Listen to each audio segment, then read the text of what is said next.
নমস্কাৰ ND24 চাই থকাৰ বাবে ধন্যবাদ আপোনালোকে চাই আছে হ্যাশট্যাগ আৰু হ্যাশট্যাগৰ এই মুহূৰ্তৰ ডাঙৰ হ্যাশট্যাগটো হৈছে কংগ্ৰেছ কেণ্ডিডেটৰ লিষ্ট এই মুহূৰ্তৰ ডাঙৰ খবৰ আৰম্ভ কৰিছো এটা ব্ৰেকিং নিউজৰ সৈতে কংগ্ৰেছৰ প্ৰথমখন প্ৰাৰ্থী তালিকা ঘোষণা কৰা হৈছে 42 জনীয়া প্ৰথমখন প্ৰাৰ্থী তালিকা ঘোষণা কৰিছে কংগ্ৰেছে আৰু তাত আটাইতকৈ ডাঙৰ নামটো হৈছে যোৰহাটৰ পৰা APCCৰ সভাপতি গৌৰৱ গগৈয়ে প্ৰাৰ্থিত্ব আগবঢ়াব ব্ৰেকিং নিউজ এই মুহূৰ্তত জনাইছো গৌৰৱ গগৈ যোৰহাটৰ পৰা প্ৰাৰ্থিত্ব আগবঢ়াব নাজিৰাত দেৱব্ৰত শইকীয়া বৰছলাত ৰিপুন বৰা দিছপুৰত মীৰা বৰঠাকুৰক প্ৰাৰ্থিত্ব প্ৰদান কৰা হৈছে কংগ্ৰেছৰ তৰফৰ পৰা তাৰ পাছত আমি যদি চাওঁ ৰূপহীহাটত নুৰুল হুদা হাজু শুৱালকুছিত নন্দিতা দাস বৰক্ষেত্ৰীত দিগন্ত বৰ্মন নলবাৰীত অশোক কুমাৰ শৰ্মা চিপাজাৰত বিনন্দ শইকীয়া ডুমডুমাত দুৰ্গা ভূমিজ নাহৰকটীয়াত প্ৰণতি ফুকন উধাৰবন্দত অজিত সিং জাগিৰোডত বুবুল দাস টিহুত ৰাতুল পাটোৱাৰী কমলপুৰৰ সত্যব্ৰত কলিতাক প্ৰাৰ্থিত্ব প্ৰদান কৰিছে কংগ্ৰেছে বকু ছয়গাঁৱত ৰমেন সিং ৰাভা ৰহাত উৎপল বনিয়া সামগুৰিত তানজিল হুছেইন মাৰ্ঘেৰিটাত প্ৰতীক বৰদলৈক প্ৰাৰ্থিত্ব আগবঢ়োৱা হৈছে ইয়াৰ পাছতে গৌৰীপুৰত আব্দুছ সুবাহান আলী চৰকাৰ গোৱালপাৰা পশ্চিমত মাৰ্কলিন মাৰাকক প্ৰাৰ্থিত্ব আগবঢ়োৱা হৈছে বঙাইগাঁৱত গিৰিশ বৰুৱা বৰপেটাত মহানন্দ চৰকাৰক প্ৰাৰ্থিত্ব দিছে কংগ্ৰেছে লামডিঙত দিয়া হৈছে স্বপন কৰ সোণাৰীত দিয়া হৈছে উৎপল গগৈ বিহপুৰীয়াত নাৰায়ণ ভূঞা জুনাইত দিয়া হৈছে ৰাজু মেডকক ইফালে চাবুৱা লাহুৱালত প্ৰাঞ্জল ঘাটুৱাৰ ডিমৌত অজয় কুমাৰ গগৈ মাজুলীত ইন্দ্ৰনীল পেগু চৰচাত আছিলে ইন্দ্ৰনীল পেগু টিয়কত পল্লৱী শইকীয়া গগৈ গোলাঘাটত বিতুপন শইকীয়া বোকাজানত ৰতন ইংটিক প্ৰাৰ্থিত্ব প্ৰদান কৰিছে কংগ্ৰেছে এই মুহূৰ্তত ডাঙৰ খবৰ আমি জনাইছো আপোনালোকক ৰংহাঙত আগষ্টিন ইংহিক প্ৰাৰ্থিত্ব প্ৰদান কৰা হৈছে ইয়াৰ পাছত লক্ষীপুৰত শান্তি কুমাৰ সিংহ বৰখলাত অমিত কুমাৰ কলৱাৰ দুলিয়াজানত ধ্ৰুৱ গগৈক প্ৰাৰ্থিত্ব আগবঢ়োৱা হৈছে আৰু ধ্ৰুৱ গগৈ নামটো চৰ্চা হৈয়ে আছিল শিলচৰত অভিজিত পাল সোণাইত আমিনুল হক লস্কৰ উত্তৰ কৰিমগঞ্জত জাকাৰিয়া আহমেদক প্ৰাৰ্থিত্ব প্ৰদান কৰা হৈছে পাথাৰকান্দিত কাৰ্তিক সেন সিনহা আৰু ৰামকৃষ্ণনগৰত সুৰুচি ৰয়ক কংগ্ৰেছে প্ৰাৰ্থিত্ব প্ৰদান কৰিছে এই মুহূৰ্তত ডাঙৰ খবৰ কেইটামান চৰ্চিত নাম কেইটামান চৰ্চাত নথকা নাম আৰু কেইটামান হয়তো আকাংক্ষা নকৰা নাম এই মুহূৰ্তত তালিকাত আহিছে কিন্তু তাৰ ভিতৰত আটাইতকৈ ডাঙৰ নামটো আকৌ কৈছোঁ যে কংগ্ৰেছত যিখন 42 জনীয়া প্ৰাৰ্থী তালিকা তাত যোৰহাটৰ পৰা গৌৰৱ গগৈ প্ৰাৰ্থিত্ব আগবঢ়াব কংগ্ৰেছৰ তৰফৰ পৰা সেইটো এই মুহূৰ্তৰ ডাঙৰ খবৰ অৰ্থাৎ আমি যদি চাওঁ তেতিয়াহ'লে নেশ্যনেল পলিটিক্সৰ পৰা আকৌ এবাৰ ষ্টেট পলিটিক্সলৈ আহিবলৈ সাজু হৈছে কংগ্ৰেছৰ বৰ্তমানৰ APCCৰ সভাপতি গৌৰৱ গগৈ আমি সংযুক্ত হৈ আছোঁ এই মুহূৰ্তত আমাৰ এছ'চিয়েট এডিটৰ সাজাদুল ৰাণা হুছেইনৰ সৈতে আমি সাজাদুল ৰাণা হুছেইনৰ পৰা জানিবলৈ বিচাৰিছোঁ যে এই যিখন প্ৰাৰ্থী তালিকা কংগ্ৰেছে ঘোষণা কৰিছে ইয়াত আনএক্সপেক্টেড নাম কোনকেইটা আছে কোনকেইটা নামক বৰ্তমান সময়ত চৰ্চা চলি থকা ধৰণেই হৈছে আৰু তাতকৈ ডাঙৰ কথা এয়াই যে মিত্ৰ দলৰ সৈতে অসম জাতীয় পৰিষদৰ সৈতে ৰাইজৰ দলৰ সৈতে ক'ৰবাত ক্লেশ কৰিছে নেকি কংগ্ৰেছৰ এই প্ৰাৰ্থী তালিকাখনে বা প্ৰাৰ্থিত্ব প্ৰত্যাশীসকলৰ নামে সেই মুহূৰ্তত আকৌ ডাঙৰ খবৰ আমি জনাইছোঁ আপোনালোকক এয়া আহি পৰিছে বৰ্তমান প্ৰাৰ্থী তালিকা কোনটো সমষ্টিত কাৰ নাম গৌৰীপুৰত আব্দুছ সুবাহান আলী চৰকাৰ গোৱালপাৰা ৱেষ্টত মাৰ্কলিন মাৰাকক আগবঢ়োৱা হৈছে বঙাইগাঁৱত গিৰিশ বৰুৱা বৰপেটাত মহানন্দ চৰকাৰ বকুত ৰমেন সিং ৰাভা হাজোত নন্দিতা দাস কমলপুৰত সত্যব্ৰত কলিতা দিছপুৰত মীৰা বৰঠাকুৰ বৰক্ষেত্ৰীত দিগন্ত বৰ্মন নলবাৰীত অশোক কুমাৰ শৰ্মা টিহুত ৰাতুল পাটোৱাৰী চিপাঝাৰত বিনন্দ কুমাৰ শইকীয়া জাগিৰোডত বুবুল দাস ৰূপহীহাটত নুৰুল হুদা সামগুৰিত তানজিল হুছেইন জৰুৰী ৰহাত উৎপল বনিয়া লামডিঙত স্বপন কৰ বৰছলাত ৰিপুন বৰা বিহপুৰীয়াত নাৰায়ণ ভূঞা জুনাইত ৰাজকুমাৰ বেদক ডুমডুমাত দুৰ্গা ভূমিজ মাৰ্ঘেৰিটাত প্ৰতীক বৰদলৈ চাবুৱা লাহুৱালত প্ৰাঞ্জল ঘাটুৱাৰ দুলিয়াজানত ধ্ৰুৱ গগৈ নাহৰকটীয়াত প্ৰণতি ফুকন তাৰ পাছত যদি আমি চাওঁ সোণাৰীত উৎপল গগৈ ডিমৌত অজয় কুমাৰ গগৈ নাজিৰাত দেৱব্ৰত শইকীয়া মাজুলীত ইন্দ্ৰনীল পেগু টিয়কত পল্লৱী শইকীয়া গগৈ যোৰহাটত গৌৰৱ গগৈ গোলাঘাটত বিতুপন শইকীয়া বোকাজানত ৰতন ইংটি ৰংখাঙত অগষ্টিন ইংহি লক্ষীপুৰত শান্তি কুমাৰ সিনহা বা সিংহ, উধাৰবন্দত অজিত সিং, বৰখলাত অমিত কুমাৰ কলৱাৰ, শিলচৰত অভিজিৎ পাল, সোনাইত আমিনুল হক লস্কৰ, কৰিমগঞ্জ নৰ্থত জাকাৰিয়া আহমেদ, পাথাৰকান্দিত কাৰ্তিক সেন সিনহা আৰু ৰামকৃষ্ণনগৰত সুৰুচি ৰয় বা সুৰুচি ৰয় তেওঁলোকে প্ৰকাশ কৰা এইখন প্ৰাৰ্থী তালিকা। এই মুহূৰ্তত ND24 হাতত সংযুক্ত হৈছোঁ সাজাদুল ৰাণা হুছেইনৰ সৈতে। ৰাণা, এই মুহূৰ্তত প্ৰথম প্ৰশ্নটো হৈছে এই তালিকাখন যিখন কংগ্ৰেছে প্ৰক্ষেপ কৰিছে, চৰ্চা চলি আছিল, আপোনাৰ হাততো ইনপুট আছিল যে কংগ্ৰেছৰ এখন 40ৰ পৰা 42 জনীয়া তালিকা আজি ঘোষণা হ'ব, হ'ল আনএক্সপেক্টেড কিবা নাম আছে নেকি এইখনত? মানস আনএক্সপেক্টেড বা যিয়ে নকক আপুনি চমকো ক'ব পাৰে। সেইটো প্ৰথমতে মই আহিম তালিকাখনৰ 31 নম্বৰলৈ, সেইটো হ'ল যোৰহাট গৌৰৱ গগৈ। গৌৰৱ গগৈয়ে কোন সমষ্টিত নিৰ্বাচন খেলিব তাক লৈ ব্যাপক চৰ্চা আছিল। চৰ্চা ইমানটো পৰ্যন্ত আহিছিল যে তিতাবৰত খেলিব নেকি, গোলাঘাটত খেলিব নেকি, মাহমৰাত হ'ব নেকি, মাহমৰা শব্দটো আহিছিল। ডিমৰ পৰা একাংশ কংগ্ৰেছী সমৰ্থকে বা গৌৰৱ গগৈ সমৰ্থকে তেওঁৰ হৈ টিকট বিচাৰি আবেদন পত্ৰ ইতিমধ্যে জমা দিছিল। তাৰ পাছতো চৰ্চা আছে যে গৌৰৱ গগৈ ক'ত নিৰ্বাচন খেলিব। মাজে মাজে এনেকুৱা কথাও আহিছিল যে ডিব্ৰুগড়ো হ'ব পাৰে, হয়তো বৰাকো হ'ব পাৰে নেকি, এনেকুৱা ধৰণৰ কথা চলি আছিল। কিন্তু তাৰ পাছত গৌৰৱ গগৈয়ে বাছি ল'লে যোৰহাট সমষ্টি, যোৰহাট বিধানসভা সমষ্টিত গৌৰৱ গগৈ নিৰ্বাচন খেলিব। আৰু ইয়াৰ লগে লগে এই যিটো গৌৰৱ গগৈ নামক কেন্দ্ৰ কৰি যিটো উৎকণ্ঠা আছিল, সেই উৎকণ্ঠা ইতিমধ্যে অৱসান ঘটিছে। গতিকে এই যোৰহাট বাছি লোৱাৰ অৰ্থ কি হ'ব পাৰে বা যোৰহাটক কিয় বাছি ল'লে তাৰ কিছু যদি আপুনি পৰ্যালোচনা কৰে তেতিয়াহ'লেও হয়তো দেখিব যে যোৰহাট লোকসভা সমষ্টিত গৌৰৱ গগৈয়ে নিৰ্বাচন খেলিছিল আৰু তাৰ পৰা তেওঁ জয়ী হৈ আহিবলৈ সক্ষম হৈছিল। গতিকে সেই লোকসভা নিৰ্বাচন 24ৰ লোকসভা নিৰ্বাচনৰ যিটো প্ৰেক্ষাপট আছিল, 24ৰ লোকসভা নিৰ্বাচনৰ যিটো ফলাফল আছিল, সেই ফলাফলত হয়তো ক'ৰবাত আজিৰ তাৰিখতো গৌৰৱ গগৈ আত্মবিশ্বাসী বা তেওঁ উদ্বুদ্ধ হৈ আছে আৰু সেইকাৰণে পুনৰ তেওঁ যোৰহাটক বাছনি কৰি ল'লে নেকি বা যোৰহাটক তেওঁ নিৰ্বাচিত কৰি ল'লে নেকি বা যোৰহাটত নিজকে প্ৰাৰ্থী হিচাপে প্ৰক্ষেপ কৰিছে নেকি, সেয়া ভাবিব পৰাৰ যথেষ্ট স্থল আছে। যদিও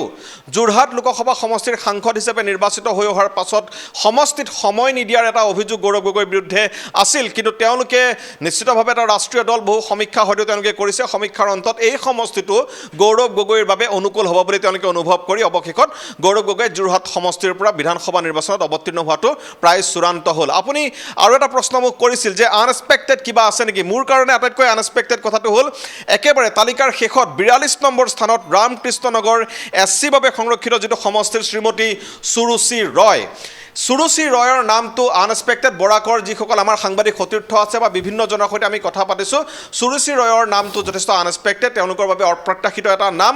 আণ্ডাৰডগ হ'ব পাৰে নে নোৱাৰে সেয়া নিৰ্বাচনৰ ফলাফলে গম পাব। যদিও এই যিটো ৰামকৃষ্ণনগৰ সমষ্টি, যিটো পূৰ্বৰ ৰাতাবাৰী যিটো সমষ্টি, সেই সমষ্টিটোৰ এগৰাকী সক্ৰিয় কংগ্ৰেছ কৰ্মী বুলি ইতিমধ্যেই গম পোৱা গৈছে সুৰুচি ৰয়। কিন্তু নিৰ্বাচনত তেওঁ টিকট পাবৰ বাবে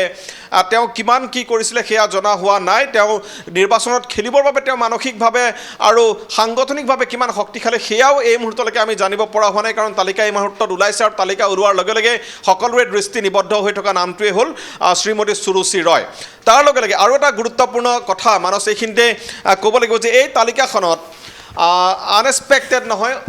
অতি প্ৰত্যাশিত যিটো আছিলে কংগ্ৰেছৰ যিটো বংশবাদৰ বা পৰিয়ালকেন্দ্ৰিক যিটো ৰাজনীতি, সেইটো স্পষ্টভাৱে পৰিস্ফুট হৈছে। ৰাইজৰ দলৰ বা কৃষক মুক্তি সংগ্ৰাম সমিতিৰ তেওঁলোকৰ ভাতৃ সংগঠন ছাত্ৰ মুক্তি সংগ্ৰাম সমিতিৰ এগৰাকী জ্যেষ্ঠ কাৰ্যকৰ্তা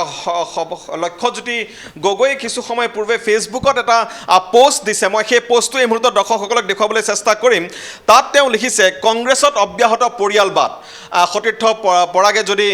ভিজুৱেলটো স্ক্ৰীণখন যদি কিছু জুম কৰিব পাৰে, কংগ্ৰেছত অব্যাহত পৰিয়ালবাদ। তৰুণ গগৈৰ পুত্ৰ গৌৰৱ গগৈ, হিতেশ্বৰ শইকীয়াৰ পুত্ৰ দেৱব্ৰত শইকীয়া, ভূমিধৰ বৰ্মনৰ পুত্ৰ দিগন্ত বৰ্মন, এই তিনিওগৰাকী প্ৰাক্তন মুখ্যমন্ত্ৰী, প্ৰয়াত প্ৰাক্তন মুখ্যমন্ত্ৰী তিনিওগৰাকী। তাৰপাছত পৱন সিং ঘাটোৱাৰৰ পুত্ৰ প্ৰাঞ্জল ঘাটোৱাৰ, প্ৰদ্যুৎ বৰদলৈৰ পুত্ৰ প্ৰতীক বৰদলৈ আৰু শেষত লিখিছে ৰকিবুল হুছেইনৰ পুত্ৰ তানজিল হুছেইন। লক্ষ্যজ্যোতি গগৈৰ হাতত এটা হয়তো তথ্য নাই, আৰু এটা ইয়াত নাম আছে, সেই নামটো মই এড কৰিব বিচাৰিম। সেইটো হ'ল কৰিমগঞ্জ নৰ্থ জাকাৰিয়া আহমেদ পান্না, এগৰাকী প্ৰাক্তন কংগ্ৰেছী বিধায়কৰ পুত্ৰ। গতিকে কংগ্ৰেছৰ যি পৰিয়ালবাদৰ যি কথা থাকে, যি বংশানুক্ৰমিক যি ৰাজনীতিৰ কথা থাকে, সেই কথাটো ইয়াত অতি স্পষ্টকৈ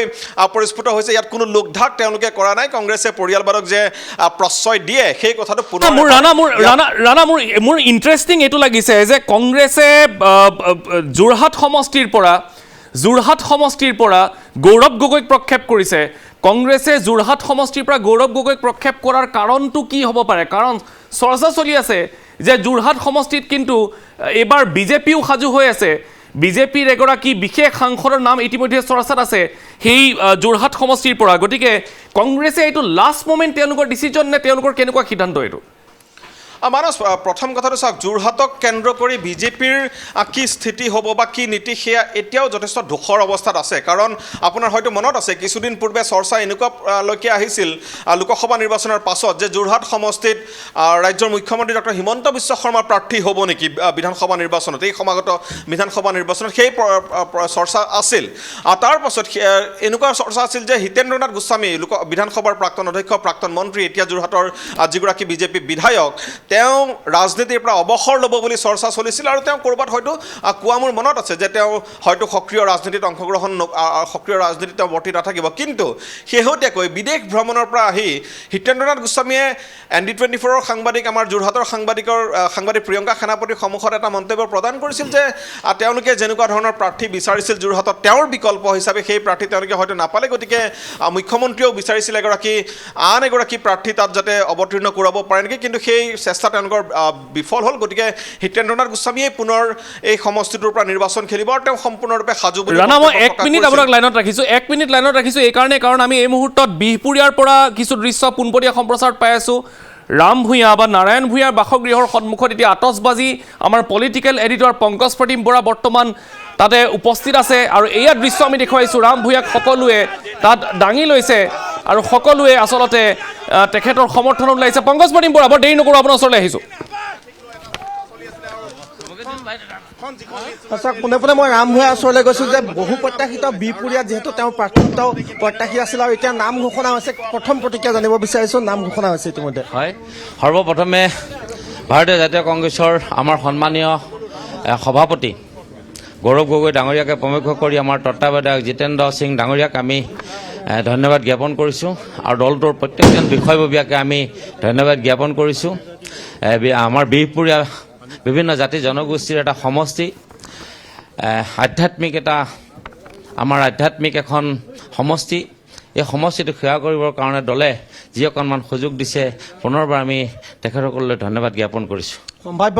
আপোনাৰ প্ৰতিদ্বন্দ্বী হ'ব পাৰে কংগ্ৰেছৰ পৰাই যোৱা আপোনালোকৰ নেতা বৰ্তমানে বিজেপিৰ নেতা আৰু কালি যিটো আমি পৰিৱেশ দেখি পালোঁ সেয়া বোলে চালেই তো ক'ব পাৰি যে আপোনাৰ একালৰ সখী ভূপেন বৰা প্ৰতিদ্বন্দ্বীটো হ'বই বিজেপি প্ৰতিদ্বন্দ্বী যিয়েই নহওক তাৰ কাৰণে আমি বৰ চিন্তা কৰা নাই আৰু ভূপেন কুমাৰ বৰা ডাঙৰীয়া হ'লে আমি ভাল পাওঁ যিহেতু ইয়াত আৰু বিজেপি বুলি বস্তু এটা নাথাকিব কংগ্ৰেছৰ এ টিম আৰু বি টিম আৰু কংগ্ৰেছ এ টিম আৰু বি টিম হৈ যোৱাৰ লগে লগে বিহপুৰীয়াবাসীয়ে সুবিধা পাব চিন্তা এটা কৰিবৰ কাৰণে ৰণকৌশল এতিয়াৰ পৰা কেনেধৰণৰ আমি ৰণকৌশল প্ৰস্তুত কৰি ৰাখিছোঁ আমি এই নিৰ্দিষ্ট দিনটোলৈ আছিলোঁ ৰৈ আৰু ইয়াৰ পাছতেই আমাৰ পৰ্যায়ক্ৰমে আমাৰ ৰাজনীতিৰ কৌশল আমি আৰম্ভ কৰিম কালি আমি দেখিছিলোঁ কংগ্ৰেছ দলে কিছু হয়তো স্তিমিত হৈছিল যে তেওঁ আপোনালোকৰ ইয়াৰ মাজেৰে গৈছিলে বিজেপিৰ যি আশীৰ্বাদ যাত্ৰা তাক ক'ৰবাত আপোনালোক ক'ৰবাত নহয় ক'ৰবাত পিছ পৰিম বুলি ভাবিছে নেকি নাই আমি অত্যন্ত সুখ পাইছোঁ আমি অত্যন্ত আনন্দ পাইছোঁ যিটো মুখ্যমন্ত্ৰী যোৱাৰ যিটো বাহনৰ লগে লগে যিখিনি মানুহ গৈছিল তাত মুৰ্দাবাদ ধ্বনি শুনিছিলোঁ গোপেক ধ্বনি শুনিছিলোঁ আৰু আমি তেতিয়া অনুভৱ কৰিব পাৰিছিলোঁ আৰু আমাৰ যিজন বৰ্তমানৰ প্ৰতিনিধি হৈ আছে তেখেতে নিজৰ চিনি নাপাওঁ বুলি কৈছে এই কথাবিলাক ভাল লাগিছিল শুনি আমাৰ কৰ্মীসকল দুগুণ উৎসাহ পাইছিল তাৰ কাৰণে আমি অকণো চিন্তিত নহয় বিপিআৰ আপোনালোক ধাৰাবাহিকভাৱে দুবাৰকৈ 2016 চনৰ পৰাই যদি আমি চাওঁ কিয় তেনেহ'লে এইবাৰ আপোনালোকে এই সমষ্টিটোক উদ্ধাৰ কৰিবৰ ক্ষেত্ৰত কিমান দূৰ আশাবাদী নাই দুবাৰ আমি পৰাজয় হোৱাৰ কাৰণ আছিল আমাৰ ভাৰতীয় জাতীয় কংগ্ৰেছ দলে আমাৰ প্ৰাৰ্থীজন দিয়া ভুল কৰিছিলে আৰু যিজন প্ৰাৰ্থীৰ লগত 10 বছৰ শাসনত থকাৰ পাছত বেয়া পাই বিজেপি দললৈ গুচি গৈছিল আৰু তাৰ কাৰণে আমাৰ কংগ্ৰেছ দলটো অকণমান শুকাই গৈছিল এতিয়া যেতিয়া আগদুৱাৰেদি দি আকৌ যেতিয়া বিজেপি দুৱাৰমুখেদি সোমাইছে যিসকলে বেয়া পাইছিল সেইসকল পাঁচ দুৱাৰেদি ওলাই আহিছে অহাৰ কাৰণে আমাৰ শক্তিটো বৃদ্ধি হৈছে আৰু আমি এইবাৰ আমাৰ নিশ্চিত হৈছে গৌৰৱ গগৈ আপোনাৰ ওপৰত আস্থা ৰাখিলে সম্পূৰ্ণ আস্থা আছে পুৰা সম্পূৰ্ণ আস্থা আছে আমি ছাৰৰ লগত পাতিছোঁ ছাৰে আমাক আশীৰ্বাদ দিছে ভগৱন্তৰ শ্ৰীচৰণত চুই আমিও তেখেতক কৈছোঁ যে আমি যথোচিত আমি চেষ্টা কৰি আমি আমাৰ সমষ্টিটো আমি আপোনাৰ ওচৰত আমি গতাব পাৰিম বুলি এটা আমিও আমাৰ সভাপতিৰ ওচৰত আমি কথা দিছোঁ। ধন্যবাদ জনাইছোঁ। এয়া আছিল ৰাম ভূঞা ডাঙৰীয়াৰ প্ৰতিক্ৰিয়া। যদিও তেওঁৰ নামটো নাৰায়ণ ভূঞা বুলি জানা যায়, ৰাম ভূঞাৰ ঘৰৰ সন্মুখত আমি চাৰিওফালে দেখুৱাইছোঁ কংগ্ৰেছ যিসকল সমৰ্থক আছে মানৱ অসমত তেওঁলোক অতিকৈ উৎসাহিত হৈ পৰিছে। হয়, ঠিক আছে পংকজ, আমি পৰৱৰ্তী সময়ছোৱাত পুনৰ আপোনাৰ ওচৰলৈ যাম। এই মুহূৰ্তত ধন্যবাদ জ্ঞাপন কৰিছোঁ। ৰাণা বৰ্তমানো পোনপৰীয়া সম্প্ৰচাৰত আছে, যদি সম্ভৱ হয় ৰাণাৰ ওচৰলৈ যাম। ৰাণা, আৰু কেইটামান খবৰ নিশ্চয় আমিও খবৰ ৰাখিছোঁ। তাৰ ভিতৰত অন্যতম হৈছে যে এই যিখন প্ৰাৰ্থী তালিকা ঘোষণা কৰা হ'ল, এই প্ৰাৰ্থী তালিকাখন ঘোষণা কৰাৰ সময়টো, প্ৰাৰ্থী তালিকাখন ঘোষণা কৰাৰ ষ্টাইলটো, আৰু লগতে এই সমষ্টিকেইটা ক'ৰবাত নহয় ক'ৰবাত মিত্ৰ দলৰ সৈতে ক্লেছ কৰা সমষ্টি আপুনি দেখিছে নেকি? মানস কেইবাটাও সমষ্টি আছে মিত্ৰ দলৰ সৈতে সংঘাত সৃষ্টি হ'ব পৰা, আৰু তাৰ লগতে আপুনি অপ্ৰত্যাশিত সমষ্টিৰ কথা কৈছিলে। মই এইখিনিতে এটা কৈ দিওঁ যে মাজুলী সমষ্টিটোত তেওঁলোকে ৰাজীৱ লোচন পেগু যিগৰাকী প্ৰাক্তন মন্ত্ৰী, তেওঁক টিকট বঞ্চিত কৰি ইন্দ্ৰনীল পেগু নামৰ যিগৰাকী ব্যক্তিক প্ৰাৰ্থিত্ব প্ৰদান কৰিছে, সেইটো এটা অপ্ৰত্যাশিত খবৰ। আৰু দ্বিতীয়তে আপুনি যিটো প্ৰশ্ন উত্থাপন কৰিছে যে মিত্ৰ দলৰ সৈতে সংঘাত হ'ব পৰা সমষ্টি কি কি আছে, সেয়া হ'লে প্ৰথমেই আমি নাম ল'ব লাগিব, সেইটো হ'ল যিটো ডিমৌ সমষ্টি আছিল। এই ডিমৌ সমষ্টিটো আপোনাৰ হয়তো সকলোৱে জানে যে ৰাইজৰ দলৰ এগৰাকী শক্তিশালী নেতা ধৈৰ্য কোঁৱৰ, তেওঁ যেতিয়া সমষ্টি পুনৰ নিৰ্ধাৰণৰ পূৰ্বে যিটো সমষ্টি আছিল থাওৰা সমষ্টি, তেওঁ বিধানসভা নিৰ্বাচনত অৱতীৰ্ণ হৈছিল। আৰু ডিমৌ সমষ্টি এইবাৰ তেওঁলোকে দাবী কৰিছিল, ধৈৰ্য কোঁৱৰৰ বাবেই দাবী কৰিছিল। সমান্তৰালকৈ ডিমৌ সমষ্টিটো বাম দলসমূহেও তেওঁলোকে দাবী কৰি ৰাখিছিল। কিন্তু ডিমৌ সমষ্টিটোত কংগ্ৰেছে ইতিমধ্যে অজয় কুমাৰ গগৈ, এগৰাকী প্ৰাক্তন অধ্যাপক, তেওঁ আচলতে চাকৰিৰ পৰা অৱসৰ লৈ পেলাই ৰাজনীতিত যোগদান কৰিছিলে 2024 লোকসভা নিৰ্বাচনৰ ঠিক পাছতেই। গতিকে অজয় কুমাৰ গগৈক তেওঁলোকে প্ৰক্ষেপ কৰাৰ লগে লগে ৰাইজৰ দলৰ সৈতে তেওঁলোকৰ এই সমষ্টিটোত সংঘাত এক প্ৰকাৰ স্পষ্ট। মানস দৰ্শকসকলক এটা কথা কৈ থ'ব লাগিব, 24 লোকসভা নিৰ্বাচনৰ পাছত, 24 লোকসভা নিৰ্বাচনৰ পূৰ্বে বা এই ডিমৌ সমষ্টিৰ শেহতীয়া যিটো উপ নিৰ্বাচন হৈছিল থাওৰা বিধানসভা সমষ্টিৰ পৰা, যেতিয়া সুশান্ত বুঢ়াগোহাঁই দল ত্যাগ কৰি বিজেপিলৈ গৈছিল, তাৰ পাছত এই সমষ্টিটোত যেতিয়া উপ নিৰ্বাচন অনুষ্ঠিত হৈছিল, তেতিয়া এই সমষ্টিটোত অসম ৰাইজৰ দলৰ যিগৰাকী প্ৰাৰ্থী আছিল তেওঁ দ্বিতীয় স্থানত আছিল, 25-26 হাজাৰ নে 27 হাজাৰ, মই ঠিক সংখ্যাটো পাহৰিছোঁ, কিন্তু সেয়া 25-26ৰ সমানে এটা সংখ্যা হ'ব, সিমান হাজাৰ তেওঁলোকে ভোট লাভ কৰিছিল। কিন্তু কংগ্ৰেছৰ যিগৰাকী প্ৰাৰ্থী আছিল তেওঁ মাত্ৰ 5,000 মান ভোটহে লাভ কৰিবলৈ সক্ষম হৈছিলে। গতিকে সেই সমষ্টিটো ৰাইজৰ দলে দাবী কৰাৰ তেওঁলোকৰ থল আছিল, তেওঁলোকৰ যুক্তি আছিল। কিন্তু এই সমষ্টিটো যিহেতু অৱশেষত কংগ্ৰেছে নিজৰ প্ৰাৰ্থী প্ৰদান কৰাৰ লগে লগে এই সমষ্টিটো কেন্দ্ৰ কৰি তেওঁলোকৰ মাজত সংঘাতৰ সম্ভাৱনা যথেষ্ট আছে। তাৰ পাছতে আৰু এটা সমষ্টি দিছপুৰ সমষ্টিটোৰ কথা ৰাইজৰ দলৰ কাৰ্যকৰী সভাপতি ৰমেন বৰঠাকুৰে দাবী কৰিছিল। তেওঁ আজিও কৈছে যে তেওঁ যদি টিকট নাপায় ৰাইজৰ দলৰ পৰা, তেতিয়াও তেওঁ নিৰ্বাচন নিৰ্দলীয় হ'লেও খেলিব। কিন্তু এই সমষ্টিটোক লৈ ৰাইজৰ দল কিমান চিৰিয়াছ আছিল সেইটোক লৈ সন্দেহ আছে। মানস আচলতে ৰমেন বৰঠাকুৰে হয়তো বেছি চিৰিয়াছ আছিল ৰাইজৰ দলতকৈ। হয়, ৰাইজৰ দলতকৈ ৰমেন বৰঠাকুৰ বেছি চিৰিয়াছ আছিল। আৰু ৰমেন বৰঠাকুৰৰ দাবীক অখিল গগৈ বা ৰাইজৰ দলে কিমান সজোৰে মিত্ৰজোঁটৰ মাজত হোৱা যিসমূহ বৈঠক আছিলে তাত তেওঁলোকে উত্থাপন কৰিছিল, তাক লৈ সন্দেহ আছে। কিন্তু যিয়েই নহওক ৰমেন বৰঠাকুৰে হয়তো নীৰৱে বহি নাথাকিব, তেওঁ এই কথাটোক লৈ ঘূৰ আপত্তি কৰিব পাৰে। তাৰ পাছতে আৰু এটা সমষ্টি মই সেইটো ক'ব লাগিব, সেইটো হ'ল মাৰ্ঘেৰিটা সমষ্টি। ৰাহুল চেত্ৰী এগৰাকী সম্ভাৱনাময় নেতা, তেওঁ এই সমষ্টিটোত মাৰ্ঘেৰিটা সমষ্টিটোত যোৱা 4 বছৰ ধৰি তেওঁ অনৰ্গল কাম কৰি আছে, তৃণমূলত কাম কৰি আছে। আৰু এই সমষ্টিটোত একমাত্ৰ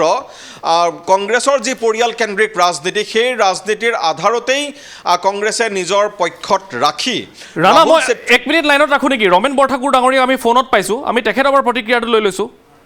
ৰমেন বৰঠাকুৰ ডাঙৰীয়া, স্বাগতম। আৰু ইতিমধ্যেই আপুনি গম পাইছে যে কংগ্ৰেছে প্ৰাৰ্থী তালিকা ঘোষণা কৰিছে, দিছপুৰত মীৰা বৰঠাকুৰ গোস্বামীৰ নাম ঘোষণা কৰিছে। আপোনাৰ প্ৰথম প্ৰতিক্ৰিয়া? এতিয়াতো চাওক, আমাৰ যিটো এলায়েন্সৰ প্ৰক্ৰিয়াটো আনুষ্ঠানিকভাৱে ভংগ হোৱা নাই। আৰু এলায়েন্সত বিচৰা চিটৰ ভিতৰত দিছপুৰো আছিলে, ডিমৌ আছিলে, বৰচলাও আছিলে। এতিয়া কথা হ'ল কি যে এই ক্ষেত্ৰত মই আজি দিনৰ ভাগতো কৈছোঁ যে এলায়েন্স নহ'লে ৰাইজৰ দলে খেলিব, আৰু ৰাইজৰ দলৰ খেলিবৰ কাৰণে 40তকৈ ওপৰৰ কেণ্ডিডেট আছে। আৰু ৰাইজৰ দলে কেৱল ৰাইজৰ স্বাৰ্থতে অপেক্ষা কৰি আছিল যে বিৰোধী হৰুৱাবৰ কাৰণে। কিন্তু এতিয়া আমি সভাপতিক অখিল গগৈ ডাঙৰীয়াক সম্পূৰ্ণ কৰ্তৃত্ব প্ৰদান কৰিছোঁ। সম্পূৰ্ণ কৰ্তৃত্ব প্ৰদান কৰাৰ ক্ষেত্ৰত তেখেতৰ সিদ্ধান্তই চূড়ান্ত সিদ্ধান্ত হ'ব। যিহেতু বৰচলা আমি বিচাৰিছিলোঁ, বৰচলা আমি নাপালোঁ এলায়েন্সত, আমি ডিমৌ বিচাৰি বৰঠাকুৰ ডাঙৰীয়া দিছপুৰৰ ক্ষেত্ৰত ৰাইজৰ দল চিৰিয়াছ আছিল নে নাই ৰাইজৰ দলে দিছপুৰখন বিচাৰিছিল নে নাই নে আপুনি অকলশৰীয়াকৈ বিচাৰিছিল দিছপুৰখন ৰাইজৰ দলৰ মই বুজি নাপালো কথাটো আকৌ এবাৰ ক'বচোন মানে দিছপুৰ সমষ্টিটো আচলতে ৰাইজৰ দলে দাবী কৰিছে নে নাই কংগ্ৰেছক মানে সজোৰে দাবী কৰিছে নে নাই নে আপুনি এই সমষ্টিটোক লৈ অকলে যুঁজি থাকিবলগীয়া হৈছে গগৈয়ে ক'ব পাৰিব কিন্তু প্ৰথমখন যিদিনাখন মিটিং হৈছিলে প্ৰিয়ংকা গান্ধী উপস্থিত থকাৰ দিনত তাতে এখন মিটিং হৈছিলে আমাৰ ভাস্কুতি শইকীয়া অখিল গগৈ আৰু আমাৰ ৰাফেল হুছেইন আছিল আৰু কংগ্ৰেছৰ ফালৰ পৰা আছিলে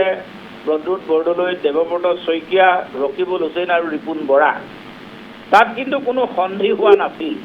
আৰু তাৰ পাছত আমাৰ এখন কৰ্ণধাৰ সমিতি হৈছিল সেই কৰ্ণধাৰ সমিতিত যিখন চিঠি প্ৰেৰণ কৰা হৈছিল অখিল গগৈ ডাঙৰীয়াই চিঠি প্ৰেৰণ কৰিছিলে সেইখনত আমাৰ 5টা মানুহৰ নাম আছিল যে ৰমেন বৰঠাকুৰ দিছপুৰ বৰচলা আলোকনাথ ডিমৌ আপোনাৰ এইটো কি ডিমৌ আছিলে এনেকৈ আমাৰ নাওবৈচা আৰু এটা ধিং সমষ্টিৰ 5টা মানুহৰ নাম আছিল গতিকে সেইফালৰ পৰা একেবাৰে জোৰ দি দাবী কৰিছিলে না সেইটো অখিল গগৈ ডাঙৰীয়াই ক'ব পাৰি কিন্তু আপুনি যিটো কথা আজি ক'লে আজি আমাৰ আগতে আপুনি এটা কথা কৈছিলে যে আপুনি অকলে হ'লেও বা মিত্ৰতা হওক নহওক অকলে হ'লেও আপুনি নিৰ্বাচন খেলিবই এই ক্ষেত্ৰত ৰাইজৰ দলৰ বা অখিল গগৈৰ তৰফৰ পৰা আপোনাৰ প্ৰতি গ্ৰীণ ছিগনেল আছেনে নাই এতিয়া মোৰ প্ৰশ্ন হ'ল অখিল গগৈ এতিয়া আনুষ্ঠানিক বক্তব্য আগবঢ়াব লাগিব যিহেতু কংগ্ৰেছ দলে ফাৰ্ষ্ট লিষ্ট ঘোষণা কৰাৰ পিছত অখিল গগৈ যেতিয়াই ফাৰ্ষ্ট লিষ্ট ঘোষণা কৰিব অফিচিয়েল ঘোষণা কৰিব তেওঁ এলায়েন্সত আছে নে নাই আৰু সেই ঘোষণাৰ পাছতে ময়ো মোৰ যিটো ৰাজনৈতিক ঘোষণা সেই ঘোষণা মই কৰিম ঠিক আছে ধন্যবাদ জ্ঞাপন কৰিছোঁ আপোনাৰ ইংগিত ইতিমধ্যে আমি বুজি পাইছোঁ এয়া যিয়েই নহওক এটা বিৰতি লৈছোঁ বিৰতিৰ পাছত পুনৰ উভতি আহিম আৰু ৰাণাৰ সৈতে কিছু কথা পাতিবলগীয়া আছে নিশ্চয় এই বিষয়টোক লৈ কাৰণ ইতিমধ্যে প্ৰথমখন প্ৰাৰ্থী তালিকা 2026ৰ বিধানসভা নিৰ্বাচনৰ প্ৰথমখন প্ৰাৰ্থী তালিকা হিচাপে কংগ্ৰেছে নিজৰ 42জনীয়া প্ৰাৰ্থী তালিকা ঘোষণা কৰিছে ইয়াৰ বাহিৰে কিন্তু কাৰো প্ৰাৰ্থী তালিকা এতিয়ালৈকে অহা নাই গতিকে চৰ্চা নিশ্চয় আছে এটা বিৰতিৰ পাছত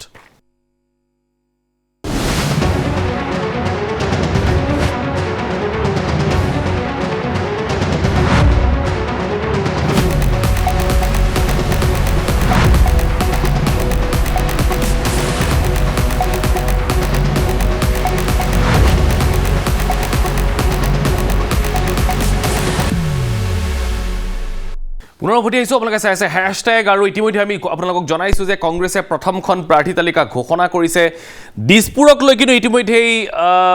যদি আমি ক'বলৈ যাওঁ মিত্ৰতাত সংঘাতে দেখা দিয়াৰ উপক্ৰম হৈছে কাৰণ ৰমেন বৰঠাকুৰে ঘোষণা কৰি থৈ দিছিল যে সেইখনত ৰাইজৰ দলে খেলিবই ৰমেন বৰঠাকুৰে খেলিবই কিন্তু তেনেকুৱা এটা সময়তে মীৰা বৰঠাকুৰৰ নামটো ঘোষণা কৰিছে কংগ্ৰেছে আৰু প্ৰথম প্ৰতিক্ৰিয়া আহিছে মীৰা বৰঠাকুৰ গোস্বামীৰ দিছপুৰ বিধানসভা সমষ্টিৰ তেওঁ প্ৰাৰ্থী হিচাপে নামটো ঘোষণা হোৱাৰ পাছত মীৰা বৰঠাকুৰৰ মন্তব্য নমস্কাৰ জনাইছোঁ যে মোক দলে মোৰ প্ৰতি আস্থা আৰু বিশ্বাস ৰাখি মোক দিছপুৰ সমষ্টিৰ পৰা এইবাৰ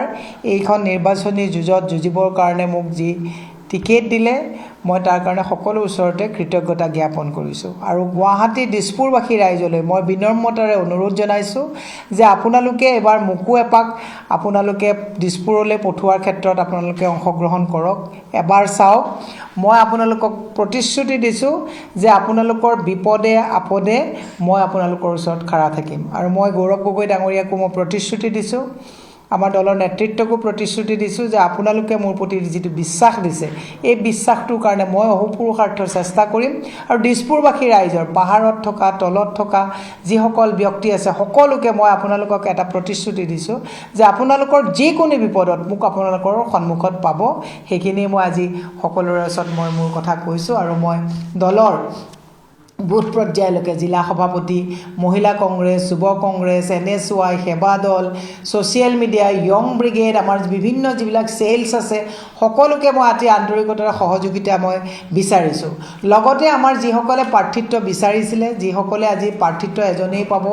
যিসকলে প্ৰাৰ্থিত্ব পোৱা নাই তেওঁলোককো মই নমস্কাৰ জনাইছোঁ যে আপোনালোকৰো সহযোগিতাৰ মোক প্ৰয়োজন হ'ব আপোনালোকৰ তাত মই যাম আপোনালোকেও মোক সহযোগ কৰক আমি দলৰ হৈ সকলোৱে ঐক্যবদ্ধভাৱে এই আছিলে মীৰা বৰঠাকুৰৰ মন্তব্য মই ৰাণা আপোনাৰ ওচৰলৈ পুনৰবাৰ আহিছোঁ আমি সংঘাতৰ কথা পাতি আছিলোঁ যে কোনকেইটা সমষ্টিৰ সংঘাত হ'ব পাৰে কিন্তু ইতিমধ্যেই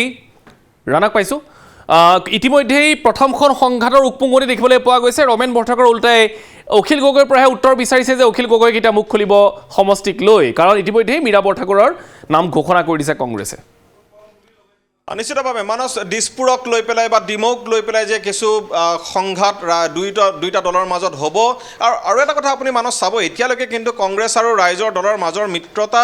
যদিও তেওঁলোকৰ মাজত আছিলে আসন বুজাবুজি গোটেই প্ৰক্ৰিয়াটো সম্পূৰ্ণৰূপে ওলমি আছে এই আসন বুজাবুজি তেওঁলোকৰ মাজত সম্পন্ন হ'ব নে নাই তাক লৈ আজিৰ তাৰিখত কোনো ধৰণৰ নিশ্চয়তা নাই আৰু শেষ মুহূৰ্তত এনেকুৱাও হ'ব পাৰে হয়তো ক'ৰবাত তেওঁলোকৰ মাজত আসন বুজাবুজি নহ'বগৈও পাৰে কিন্তু আমাৰ হাতত যিমান খবৰ আছে যে 4+4+5 যিটো এটা তেওঁলোকৰ নীতি হৈছে যে 4খন ৰাইজৰ দলে বিচৰা আসন 4খনত বন্ধুত্বমূলক আৰু আন 5খন কংগ্ৰেছে দিব পাৰে এনেকুৱা ধৰণৰ এটা অংকও চলি আছে গতিকে মিত্ৰতা কি হয় ঢিঙক লৈ পেলাই তেওঁলোকৰ মাজত সংঘাত এতিয়াও চলি আছে ঢিং সমষ্টিটো ৰাইজৰ দলে সজোৰে বিচাৰিছে কংগ্ৰেছে যদিও আজি ইয়াত প্ৰাৰ্থী ঘোষণা কৰা নাই গতিকে ক'ৰবাত এই সমষ্টিটোক লৈ হয়তো তেওঁলোকৰ মাজত চিন্তা চৰ্চা আছে ঠিক একেদৰেই যিটো মন্দিয়া সমষ্টি নৱগঠিত মন্দিয়া গোৱালপাৰা পূব এই সমষ্টি দুটাৰ প্ৰাৰ্থী যিহেতু কংগ্ৰেছে ঘোষণা কৰা নাই গতিকে ক'ৰবাত হয়তো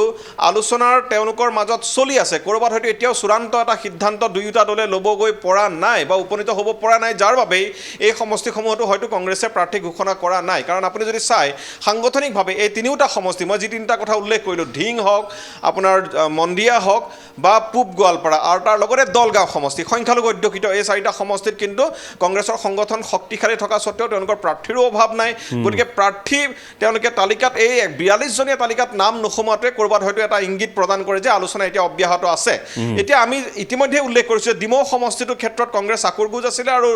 ৰাইজৰ দলো আকুৰগুজ আছিলে কিন্তু তৎসত্ত্বেও কংগ্ৰেছে প্ৰাৰ্থী ঘোষণা কৰাৰ লগে লগে এই সমষ্টিটোক লৈ তেওঁলোকৰ মাজত সংঘাত হোৱাটো এক প্ৰকাৰ স্পষ্ট হ'ল দিছপুৰৰ কথা আমি ইতিমধ্যেই কৈছোঁ মই বৰচলাৰ কথা কিছু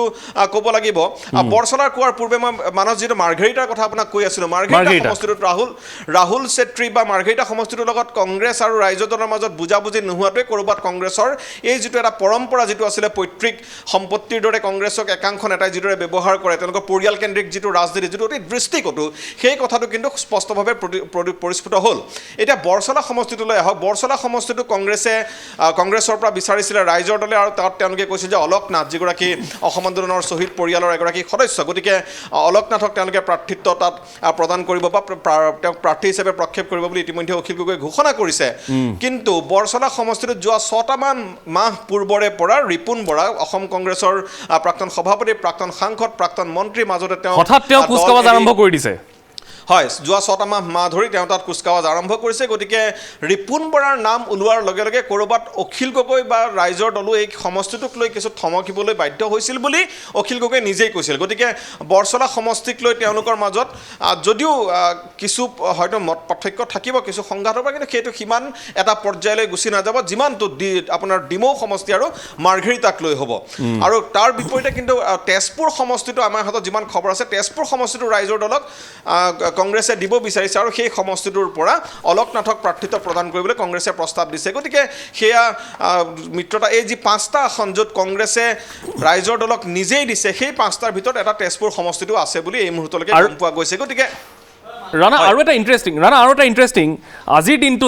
যিটো সময়ত বিজেপিয়ে নিজৰ ৰাজ্যসভাৰ দুগৰাকী প্ৰাৰ্থীৰ নাম ঘোষণা কৰি দিছে তাৰে অন্যতম এগৰাকী আছিলে বৰ্তমানৰ বিধায়ক তেৰছ গোৱালা এই তেৰছ গোৱালাৰ সেই দুলীয়াজান সমষ্টিৰ কথা যদি আমি কওঁ তেতিয়াহ'লে দুলীয়াজান সমষ্টিত কাক প্ৰক্ষেপ কৰিব ইয়াক লৈ চৰ্চা চলি আছে এতিয়া এই ধৰণেও মুখ্যমন্ত্ৰীয়ে এটা কথা স্পষ্ট কৰিলে যে পূৰ্বৰ বিধায়কগৰাকী তালৈ বেক কৰিব কিন্তু তেনেকুৱা এটা সময়তে কিন্তু কংগ্ৰেছে আজি সেই সমষ্টিটোতো নিজৰ প্ৰাৰ্থী ঘোষণা কৰি দিছে আৰু সেই দুলীয়াজান সমষ্টিৰ পৰা কংগ্ৰেছৰ বিগত নিৰ্বাচনত যদি আমি চাওঁ তেতিয়াহ'লে কংগ্ৰেছে সেই সমষ্টিটোত যদিহে লুৰিণজ্যোতি গগৈৰ সৈতে মিত্ৰতা কৰিলে হয় তেতিয়াহ'লে হিউজ মাৰ্জিনত কমেও 25 বা 30,000 ভোটত সেই সমষ্টিটোত জিকাৰ এটা সম্ভাৱনীয়তা আছিল কিন্তু সেয়া কাৰ্যত নহ'ল ভোট বিভাজন হৈ সেই সমষ্টিটো পৰাজিত হ'ল এইবাৰ কিন্তু সেই একেগৰাকী প্ৰাৰ্থীকে এইবাৰ কংগ্ৰেছে আকৌ এবাৰ প্ৰক্ষেপ কৰিছে আৰু যাৰ ফলত এইবাৰ হয়তো কংগ্ৰেছে সেই বিগত ভুলটো আকৌ এবাৰ নকৰিব বুলি এটা হয়তো সন্দেহ কৰা হৈছে মানস এতিয়া এই গোটেইখিনি নিৰ্ভৰ কৰিব আপোনাৰ অসম জাতীয় পৰিষদৰ ৰাইজৰ দলৰ সৈতে তেওঁলোকৰ মিত্ৰতাৰ বা আসন বুজাবুজি গোটেই প্ৰক্ৰিয়াটো যেতিয়া আনুষ্ঠানিক হ'ব নিশ্চিতভাৱে দুলীয়াজনৰ যিগৰাকী প্ৰাৰ্থী ধ্ৰুৱ গগৈ তেওঁ কংগ্ৰেছৰ এগৰাকী নিষ্ঠাৱান কৰ্মী হয় দুটা নিৰ্বাচন তেওঁ হাৰিছে আৰু দুয়োটা নিৰ্বাচন তেওঁ কম মাৰ্জিনত আৰু আপুনি কোৱাৰ দৰে যোৱা 2021 নিৰ্বাচনত যদি কংগ্ৰেছ আৰু ৰাইজৰ দলৰ মাজত যদি অসম জাতীয় পৰিষদৰ মাজত যদি বুজাবুজি হ'লহেঁতেন তেতিয়াহ'লে দুলীয়াজান সমষ্টিটো যিকোনো এটা দলে লাভ কৰিবলৈ সক্ষম হ'লহেঁতেন বিজেপি তাত পৰাস্ত হ'লহেঁতেন কিন্তু আপুনি আকৌ এবাৰ এতিয়া যিটো শেহতীয়া যিটো ৰাজনীতি হৈছে বিজেপিৰ যিটো ৰাজনীতি যে তেৰছ গোৱালাক ৰাজ্যসভালৈ পঠিয়াই মুখ্যমন্ত্ৰীয়ে ইতিমধ্যে ঘোষণা কৰিছে যে ৰামেশ্বৰ তেলী তাৰ পৰা প্ৰাৰ্থী হ'ব গতিকে দুলীয়াজান সমষ্টিত আজিৰ তাৰিখত যদিহে মিত্ৰতা অক্ষত থাকে বা তেওঁলোকৰ মাজত যদি আসন বুজাবুজি হয় আৰু বিৰোধীৰ যদি এজনেই প্ৰাৰ্থী হয় তেতিয়াহ'লে কিছু হয়তো তেওঁলোকে এডভান্টেজত থাকিব পাৰিব কিন্তু তাৰ লগে লগে আপুনি আৰু এটা কথা মন কৰিব লাগিব যে তেৰছ গোৱালাক লৈ কিন্তু যিটো ধৰণৰ এক দুলীয়াজান সমষ্টিটোত যি এক আপোনাৰ প্ৰতিষ্ঠান বিৰোধী ঢৌ আছিল সেই প্ৰতিষ্ঠান বিৰোধী ঢৌ কিন্তু ৰামেশ্বৰ তেলীৰ বিৰুদ্ধে নাই গতিকে যদিহে ৰামেশ্বৰ তেলী তাত প্ৰাৰ্থী হয় গতিকে দুলীয়াজনৰ ৰণখনো ইমান সহজ নহ'ব কিন্তু যদিহে মানে তথাপিও এডাল খৰতে দুটা সংস্থাপনৰ কথা ভাবিছে বিজেপিয়ে নিশ্চিতভাৱে গতিকে দুলীয়াজানৰ আপুনি কংগ্ৰেছৰ দৃষ্টিকোণেৰে যদি চাই যদিহে ৰামেশ্বৰ তেলী বনাম ধ্ৰুৱ গগৈয়ে হয় আৰু যদি 1-to-1 ফাইট হয় তেতিয়াহ'লে তাত দুলীয়াজানৰ যিখন নিৰ্বাচনী ৰণ হ'ব সেইখন যথেষ্ট আকৰ্ষণীয় হ'ব আৰু সেইখনৰ ফলাফল কি হ'ব সেয়া এই মুহূৰ্ততেই কৈ দিয়াটো মুঠেও সম্ভৱ নহয় মানস দীৰ্ঘ সময়ৰ বিসম্বাদৰ অন্তত অৱশেষত আকৌ এবাৰ কমলপুৰৰ পৰা সত্যব্ৰত কলিতাৰ নামটো ওলাইছে এইবাৰ কংগ্ৰেছৰ পৰা ওলাইছে সত্যব্ৰত কলিতাৰ এইবাৰ নিশ্চয় প্ৰত্যাহ্বান হৈ থিয় দিব পাৰিব মানস মই অকল সত্যব্ৰত কলিতা বুলিয়ে ক'ব নাযাওঁ কংগ্ৰেছৰ এই তালিকাখনত আটাইতকৈ যিটো লক্ষণীয় আটাইতকৈ নহয় এটা গুৰুত্বপূৰ্ণ দিশ হ'ল সেইটো হ'ল যে তেওঁলোকৰ দললৈ যিসকল নতুনকৈ আন দল এৰি তেওঁলোকৰ দলত যিসকলে যোগদান কৰিছে তাৰ ভিতৰত অন্যতম আপুনি যদি চাই আমি ওপৰৰ পৰা যদি চাওঁ সত্যব্ৰত কলিতা কমলপুৰ সমষ্টি তেওঁ অসম গণ পৰিষদৰ পৰা আহি তাত যোগদান কৰিছিল আৰু সত্যব্ৰত কলিতা কংগ্ৰেছে তাৰ প্ৰতিদান হিচাপে তেওঁক প্ৰাৰ্থিত্ব প্ৰদান কৰিছে তাৰ পাছত আপুনি নলবাৰীত যদি চাই অশোক কুমাৰ শৰ্মা বিজেপিৰ প্ৰাক্তন বিধায়ক অশোক শৰ্মাকো তেওঁলোকে বঞ্চিত কৰা নাই তাক টিকট প্ৰদান কৰিছে চিপাঝাৰত বিনন্দ কুমাৰ শইকীয়া কংগ্ৰেছলৈ ঘৰ ৱাপচি হৈছিলে তেওঁকো টিকট প্ৰদান কৰা হৈছে এনেকুৱা নহয় যে চিপাঝাৰত কংগ্ৰেছৰ প্ৰাৰ্থী নাছিল কংগ্ৰেছৰ তাত শক্তিশালী আন দাবীদাৰো আছিল কিন্তু তেওঁলোকে প্ৰতিশ্ৰুতি ৰক্ষা কৰি বিনন্দ শইকীয়াকো আপোনাৰ প্ৰাৰ্থিত্ব প্ৰদান কৰিছে জাগিৰোডত একেদৰে বুবুল দাসক তেওঁলোকে প্ৰাৰ্থিত্ব প্ৰদান কৰিছে উৎপল বনিয়া ৰহাত তেওঁকো টিকট প্ৰদান কৰিছে আন দলৰ পৰা অহা স্বত্তেও তাৰপিছত ৰিপুণ বৰা দল এৰি গুচি গৈছিল দল এৰি গুচি যোৱাৰ পাছত তেওঁ পুনৰ দললৈ আহিছে দললৈ অহাৰ পাছত তেওঁ গুৰুত্বপূৰ্ণ পদবী প্ৰদান কৰাৰ সমান্তৰালকৈ নিজৰ তেওঁ য'তেই বিচাৰিছে তাতেই পুনৰ টিকট প্ৰদান কৰা হৈছে গহপুৰৰ প্ৰাক্তন বিধায়ক আছিল গহপুৰ সমষ্টিৰ পৰাই তেওঁ ৰাজ্য চৰকাৰৰ মন্ত্ৰী হৈছিল কিন্তু এতিয়া সমষ্টি সলনি কৰিছে বৰচলালৈ আহিছে তাতো টিকট প্ৰদান তেওঁক ইতিমধ্যেই কৰা গৈছে ৰাজু মেডক এগৰাকী আণ্ডাৰডগ জোনাই সমষ্টি সাপেক্ষে এগৰাকী শক্তিশালী প্ৰাৰ্থী কাৰণ ভুৱন পেগুৰ অতি দুৰ্ঘূৰ বিৰোধিতা কৰা এগৰাকী ব্যক্তি হ'ল ৰাজকুমাৰ মেডক TMPৰ এগৰাকী প্ৰাক্তন প্ৰভাৱশালী নেতা আছিল গতিকে ৰাজকুমাৰ মেডককো টিকট প্ৰদান কৰা হৈছে তাৰ পাছত আমি যদি চাওঁ অজয় কুমাৰ গগৈ ডিমৌ সমষ্টিটোত মই ইতিমধ্যে উল্লেখ কৰিছোঁ অজয় কুমাৰ গগৈ চৰকাৰী চাকৰি প্ৰবক্তাৰ চাকৰি এৰি থৈ তেওঁ কংগ্ৰেছত যোগদান কৰিছিল 2 বছৰ পূৰ্বে তাৰ পাছত তেওঁক আজিৰ তাৰিখত প্ৰতিদান তেওঁক প্ৰদান কৰা হৈছে বিতুপন শইকীয়া যদিও কংগ্ৰেছৰ হৈ নিৰ্বাচন বিজেপিৰ পৰা আহি কংগ্ৰেছৰ হৈ নিৰ্বাচন খেলি তেওঁ পৰাস্ত হৈছে তাৰ পাছতো তেওঁক পুনৰ গোলাঘাট সমষ্টিতেই চেহেৰা তেওঁক কৰা হৈছে গোলাঘাট সমষ্টিৰ পৰা তেওঁক টিকট প্ৰদান কৰা হৈছে তাৰপাছত ডক্টৰ অমিত কুমাৰ কালৱাৰ বৰখলা সমষ্টিৰ এগৰাকী প্ৰাৰ্থী কিছুদিন পূৰ্বে মাত্ৰ কংগ্ৰেছ দলত যোগদান কৰিছিল এগৰাকী চিকিৎসক কিন্তু কোনো ধৰণৰ ৰিস্ক কংগ্ৰেছে লোৱা নাই যিহেতু যোগদান কৰোৱাইছে তেওঁক টিকট প্ৰদান কৰা হৈছে আমিনুল হক লস্কৰ বিধানসভাৰ প্ৰাক্তন উপাধ্যক্ষ ভাৰতীয় জনতা পাৰ্টিৰ পৰা গৈ কংগ্ৰেছ দলত যোগদান কৰিছিল লোকসভা নিৰ্বাচনৰ পূৰ্বে তেওঁক টিকট প্ৰদান কৰা হৈছে কাৰ্তিক সেনা সিনহা প্ৰাক্তন বিজেপিৰ বিধায়ক পৰৱৰ্তী সময়ত AIDFত যোগদান কৰিছিল কিন্তু কংগ্ৰেছত যোগদান কৰাৰ প্ৰতিদান হিচাপে তেওঁক টিকট প্ৰদান কৰা হৈছে গতিকে এই ক্ষেত্ৰত কংগ্ৰেছে কিছু স্পষ্টতা তেওঁলোকে ৰাখিছে যিসকল লোকে দুৰ্দিনত তেওঁলোকৰ দললৈ আহিছে বা ঘূৰি আহিছে তেওঁলোকক বিমুখ কৰা নাই টিকট প্ৰদান কৰিছে এইটোৱে নিশ্চিতভাৱে ক'ৰবাত তৃণমূল পৰ্যায়ত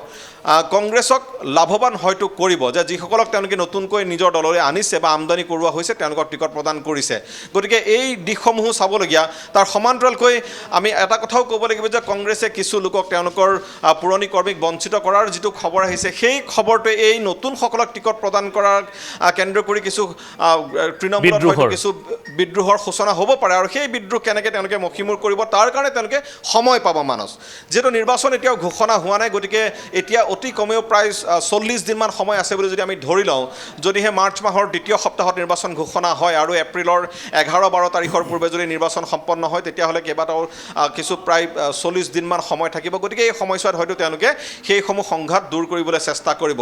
কিন্তু মানস এইখন তালিকা প্ৰকাশ হোৱাৰ লগে লগে এতিয়ালৈকে যিমানবোৰ খবৰ আহি আছে সেয়া হৈছে প্ৰাৰ্থীসকলৰ আনন্দ উল্লাস কিন্তু কংগ্ৰেছৰ আপুনি সদায় মনত থাকিব প্ৰাৰ্থী তালিকা ঘোষণা কৰাৰ লগে লগে বঞ্চিতসকলে যিসকলে প্ৰাৰ্থিত্ব নাপালে তেওঁলোকে যি ধৰণৰ এটা পৰিৱেশৰ সূচনা কৰে সেই পৰিৱেশটো হয়তো আমি কাইলৈ দেখিম আৰু সেই পৰিৱেশটো কংগ্ৰেছ হাইকমাণ্ডে বা অসম কংগ্ৰেছে বা টীম গৌৰৱ গগৈয়ে কিদৰে মোকাবিলা কৰে সেইটো লক্ষণীয় হৈ থাকিব আমি সকলোৰে দৃষ্টি তাত নিবদ্ধ হৈ থাকিব নিশ্চয় কাইলৈ দিনটো অতি গুৰুত্বপূৰ্ণ হ'ব কাৰণ আজি নিশাৰ ভাগত আজি প্ৰায় 8:30 বজামানত এই লিষ্টখন পোৱা গৈছে আৰু প্ৰথম ND24 এই বাতৰি আপোনালোকক যোগান ধৰিছে গতিকে স্বাভাৱিকতে কাইলৈ দিনটোত অতি গুৰুত্বপূৰ্ণ হ'ব সাজাদুল ৰাণা হুছেইনক ধন্যবাদ জ্ঞাপন কৰিছোঁ পংকজ প্ৰতিমক ধন্যবাদ জ্ঞাপন কৰিছোঁ এটা কাইলৈৰ দিনটোত যদিহে এই প্ৰাৰ্থী তালিকাখন চাই যিসকল প্ৰাৰ্থী বিমুখ হৈছে তেওঁলোকৰ তৰফৰ পৰা কি প্ৰতিক্ৰিয়া আহে তেওঁলোকৰ তৰফৰ পৰা কেনেধৰণৰ কথা বতৰা হয় সেইটো কিন্তু অতিকৈ লক্ষণীয় হ'ব কিন্তু ইতিমধ্যে ৰাণাই কৈছে যে কংগ্ৰেছত এটা অতি বেয়া পৰম্পৰা আছে যিসকলে টিকট বঞ্চিত হয় তেওঁলোকে এটা অনাকাংক্ষিত পৰিস্থিতিৰ সূত্ৰপাত ঘটায় সেইটো নহওক আমি সেইটোৱে আশা কৰিছোঁ কিন্তু তথাপিও কাইলৈৰ দিনটো গুৰুত্বপূৰ্ণ এটা বিৰতি পুনৰ উভতি আহিম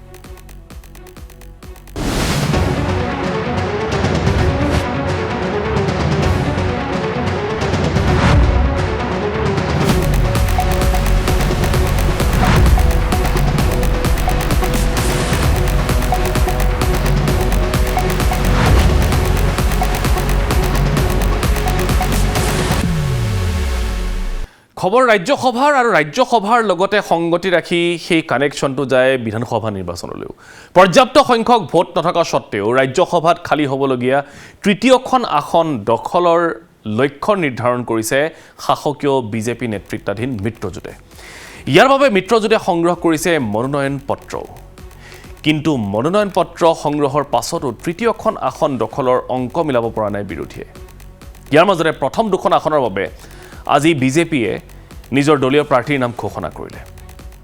পৰ্যাপ্ত সংখ্যক ভোট থকাৰ সত্ত্বেও এইবাৰ কাৰ দখললৈ তৃতীয়খন আসন যাব ইয়াক লৈ কিন্তু চৰ্চা অব্যাহত আছে তেনেকুৱা এটা সময়তেই বিজেপিয়ে ঘোষণা কৰিছে তেওঁলোকৰ প্ৰথম দুখন আসনৰ বাবে ইতিমধ্যেই তেৰছ গোৱালা আৰু যোগেন মোহন এই দুইগৰাকী হ'ব তেওঁলোকৰ ৰাজ্যসভাৰ প্ৰাৰ্থী এটা তেৰছ গোৱালা আৰু যোগেন মোহনক ৰাজ্যসভালৈ প্ৰেৰণৰ সিদ্ধান্তক লৈও কিন্তু ৰাজনৈতিকভাৱে ব্যাপক চৰ্চা হৈছে যোগেন মোহনৰ গৃহ সমষ্টিত এতিয়া আনকি বিদ্ৰোহৰ উকমুকনি ঘটিছে একাংশ কৰ্মী আৰু সমৰ্থকে এই ধৰণৰ দাবী জনাইছে যে আমি আমাৰ বিধায়কক কলৈকো যাব নিদিওঁ ৰাজ্যসভা নিৰ্বাচনৰ যি 6 ৰাজ্যৰ প্ৰাৰ্থী ঘোষণা বিজেপিৰ অসমৰ দুখন আসনৰ বাবে বিজেপিয়ে যি প্ৰাৰ্থী ঘোষণা কৰিছে তাক লৈ এতিয়া ক্ৰিয়া প্ৰতিক্ৰিয়া অব্যাহত আছে তৃতীয়খন আসন UPPL দললৈ এৰিব বুলি ইতিমধ্যে চৰ্চা চলিছে চাওক এই সন্দৰ্ভত আমাৰ এক বিস্তৃত ৰিপৰ্ট ৰাজ্যসভা নিৰ্বাচনৰ বাবে বিজেপিৰ দলীয় প্ৰাৰ্থী ঘোষণা এইবাৰ সাংসদ হ'ব যোগেন মোহন তেৰছ গোৱালা ৰাজ্যত পুনৰ তছনছ হোৱাৰ দিশে বিৰোধী ঐক্য ৰাজ্যসভাৰ তৃতীয়খন আসন দখলো মিত্ৰজোঁটৰ লক্ষ্য তৃতীয়খন আসনত NDAৰ প্ৰাৰ্থী হ'ব প্ৰমোদ বড়ো শমশেৰ সিঙৰ আশাত চেঁচাপানী অজাপৰ বৰ্তমানো মনোনয়ন পত্ৰ সংগ্ৰহৰ পৰা বিৰত কংগ্ৰেছ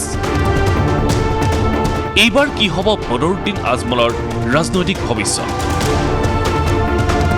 অহা 9 এপ্ৰিলত ৰাজ্যসভাত খালী হ'ব অসমৰ বাবে নিৰ্ধাৰিত 3খন আসন ইয়াৰে প্ৰথম দুখন আসনত শাসকীয় বিজেপিৰ প্ৰাৰ্থী হ'ব ক্ৰমে মন্ত্ৰী যোগেন মোহন আৰু বিধায়ক তেৰছ গোৱালা শাসকীয় বিজেপিৰ সংসদীয় সমিতিয়ে ইয়াৰ বাবে দলীয় প্ৰাৰ্থীৰ নাম ঘোষণা কৰাই নহয়, দুয়োখন আসনতেই বিজেপিৰ প্ৰাৰ্থীদ্বয়ৰ বিজয় নিশ্চিত। কাৰণ দুয়োখন আসনৰ বাবে আছে বিজেপিৰ পৰ্যাপ্ত সংখ্যক ভোট। ৰাজ্যসভালৈ তেৰছ গোৱালা ডাঙৰীয়াক আৰু যোগেন মহান ডাঙৰীয়া মন্ত্ৰী তেখেতক মনোনীত কৰিছে। অহাকালি আমি বিধায়কসকলক গুৱাহাটীলৈ মাতিছোঁ। অহাকালি মনোনয়ন পত্ৰ আমি প্ৰস্তুত কৰিম আৰু পৰহি দিনাখন মনোনয়ন পত্ৰ আমি দাখিল কৰিম। ইমানেই নহয়, ৰাজ্যসভাত খালী হ'বলগীয়া অসমৰ বাবে নিৰ্ধাৰিত তৃতীয়খন আসনো দখলৰ লক্ষ্য লৈছে NDA।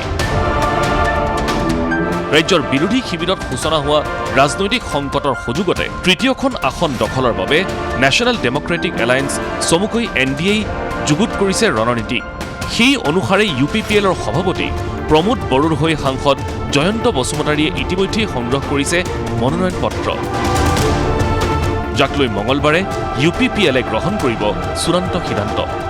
আৰু ৩ নম্বৰ আসনখন বিজেপিয়ে জিকিব নোৱাৰে, কাৰণ আমাৰ সংখ্যা বল নাই। সেইকাৰণে যদি প্ৰমোদ বড়ো ডাঙৰীয়াই প্ৰতিদ্বন্দ্বিতা কৰে, তাত আমাৰ কাৰণে ঠিক আছে এইটো, কিন্তু সিদ্ধান্তটো এতিয়াও তেওঁলোকে আমাক জনোৱা নাই। ইটোৰ ওপৰত আমি অহাকালি আলোচনা কৰিম। আমাৰ লোকসভাৰ সাংসদ গৈছিলে, লোকসভাৰ সাংসদে আনিছে, আৰু অহাকালি গধূলি আমি বিতংকে কথা পাতিম আৰু অহাকালি আমি মেডিয়াক কৈ দিম। শাসকীয় মিত্ৰজোঁটৰ এনে ৰণনীতিত এক প্ৰকাৰ থৰকাচুটি হেৰুৱাইছে ৰাজ্যৰ বিৰোধী শিবিৰে, যাৰ বাবে এই পৰ্যন্ত মনোনয়ন পত্ৰ সংগ্ৰহৰ বাবে সাহস গোটাব পৰা নাই বিৰোধী কংগ্ৰেছে। ইয়াৰ বিপৰীতে মনোনয়ন পত্ৰ সংগ্ৰহ কৰা স্বত্তেও দলেই আশাত চেঁচা পানী ঢালিলে অজাপৰ উপ সভাপতি শমশেৰ সিঙৰ। তেখেত আমাৰ দলৰ উপসভাপতি, গতিকে নমিনেশ্যন ফৰ্ম সংগ্ৰহ কৰা কথাটো আমি মানে অৱগত নহয়। আমাৰ দলৰ জ্যেষ্ঠ নেতাই সংগ্ৰহ কৰিছে, এই বিষয়টো তেওঁ ব্যক্তিগতভাৱে জানিব, গতিকে কি চিন্তা চৰ্চা কৰিছিল, কিন্তু দলৰ মজিয়াত এতিয়ালৈকে আলোচনা হোৱা নাই। দলৰ পৰা একো নাই, দলৰ পৰা ইতিমধ্যে কোনো ধৰণৰ চিন্তা চৰ্চা কৰা নাই। দলৰ পৰা কোনো ধৰণৰ ৰাজ্যসভা কাৰোবাক পঠাম কিবা কৰিম, সেইটো আমাৰ দলত কোনো আলোচনাই হোৱা নাই। আৰু ইয়াৰ সুযোগতেই আকৌ এবাৰ কংগ্ৰেছৰ শৰণাপন্ন হ'ল বদৰুদ্দিন আজমল নেতৃত্বাধীন AIUDF। লক্ষ্য বদৰুদ্দিন আজমলক পুনৰ দিল্লীলৈ প্ৰেৰণ। 26ৰ বিধানসভা নিৰ্বাচনত আমাৰ লগত গঠবন্ধন, আমি ইয়াতে গঠবন্ধন বিচৰাও নাই, অকলেই খেলক কংগ্ৰেছে। কিন্তু ৰাজ্যসভা যিহেতু অকলে কংগ্ৰেছে পঠাব নোৱাৰে, কংগ্ৰেছে কাৰোবাৰ সহায় ল'ব লাগিব, বা আমিও অকলে নোৱাৰোঁ, আমিও কাৰোবাৰ সহায় ল'ব লাগিব। আমি যিহেতু বিগত দিনবোৰত বাৰ কংগ্ৰেছক সহায় কৰি থৈছোঁ, আৰু এইবাৰ আমাৰ হাতত যিহেতু এজন যোগ্য ব্যক্তি আছে, আৰু সেইকাৰণে আমি কংগ্ৰেছৰ পৰা এই সহায়কণ বিচাৰিছোঁ। আমি আশাবাদী কংগ্ৰেছে এই কথাটো চিন্তা কৰিব আৰু পজিটিভ ৰেছপন্স তেখেতক দিব। বিৰোধী কংগ্ৰেছৰ প্ৰতি AIUDFৰ এই চৰ্ত তেনেই স্বাভাৱিক, কাৰণ তৃতীয়খন আসনৰ বাবে বিৰোধী কংগ্ৰেছৰে এই পৰ্যন্ত আলোচনাই কৰা নাই মিত্ৰদল অসম জাতীয় পৰিষদে, ক'লে দলৰ সাধাৰণ সম্পাদক চিত্তৰঞ্জন বসুমতাৰীয়ে। আৰু যিখিনি দল বিৰোধী দলত বহি আছে তেওঁলোকৰ লগতো কোনো ধৰণৰ আমাৰ আলাপ আলোচনা হোৱা নাই। যিহেতু ৰাজ্যসভাৰ কাৰণে যদি নমিনেশ্যন দাখিল কৰে, তেতিয়াহ'লে প্ৰায় 10জনৰ স্বাক্ষৰ লাগিব, আৰু আমাৰ এগৰাকীও বিধায়ক নাই। সেই সময়ত আমি কেনেকৈ নমিনেশ্যন দিম, এই বিষয়টো কোনো ধৰণৰ আমি চিন্তা চৰ্চাও কৰা নাই, দিম বুলি ভবা নাই। ইয়াৰ পাছতো যদি বিৰোধী কংগ্ৰেছে বদৰুদ্দিন আজমলৰ প্ৰতি সহমৰ্মিতা প্ৰদৰ্শন নকৰে, তেন্তে নিশ্চিতভাৱেই তৃতীয়খন আসনো যাব মিত্ৰজোঁটৰ দখললৈ, ক'লে AIUDFৰ বিধায়ক ডক্টৰ হাফিজ ৰফিকুল ইছলামে। এনেকুৱা একেলগে বহিলে, কংগ্ৰেছ আমি বহিলে, যাতে বিজেপিয়ে এই স্পেচটো পাব নালাগে, বিজেপিয়ে এই সুবিধাটো পাব নালাগে, কাৰণ ৰাজ্যসভাৰ এখন আসনৰ বহুত মূল্য আছে। যদি কংগ্ৰেছে UDFৰ লগত বুজাবুজি নাই বুলি দুশ্মনী কৰি বিজেপিৰ হাতক এৰি দিয়ে, এইটো দুৰ্ভাগ্যজনক কথা হ'ব। এই ধৰণৰ নেৰেটিভে ইতিমধ্যেই বিপাঙত পেলাইছে বিৰোধী কংগ্ৰেছক। ইয়াৰ মাজতে তৃতীয়খন আসনক লৈ কংগ্ৰেছৰে আলোচনা নকৰাৰ সিদ্ধান্ত অসম জাতীয় পৰিষদৰ। এই ক্ষেত্ৰত আমি কোনো ধৰণৰ আলোচনাও কৰা নাই আৰু আলোচনা কৰিব বিচৰা নাই, কাৰণ আমাৰ লক্ষ্য 2026 ৰাইজে পৰিত্ৰাণ পাবলৈ বিচাৰিছে বিজেপি চৰকাৰৰ পৰা, গতিকে নতুন চৰকাৰ হ'ব, ৰাইজৰ চৰকাৰ পাব, সেইটো আপোনালোকে নিশ্চিত। আৰু সেইবাবেই বিৰোধীৰ দখলত থকা তৃতীয়খন আসন পুনৰ দখলৰ স্বাৰ্থতে এইবাৰ ঋণ পৰিশোধৰ বাবেও কংগ্ৰেছৰ প্ৰতি মুকলি আহ্বান জনাবলৈ নাপাহৰিলে আজমল বাহিনীয়ে। কংগ্ৰেছে এই কথাটো চিন্তা কৰা দৰকাৰ যে কংগ্ৰেছ UDF একেলগ হৈ গ'লেই এখন আসন আমি পঠাব পাৰোঁ। কংগ্ৰেছ যিহেতু UDFৰ লগত আজি নতুন যে একেলগ হ'ব তেনেকুৱা নহয়, UPAত থাকোঁতে 10 বছৰ আমাৰ সহযোগিতা লৈছে, বাৰ ৰাজ্যসভাত আমাৰ সহযোগিতা লৈছে, ৰাষ্ট্ৰপতি নিৰ্বাচনত আমাৰ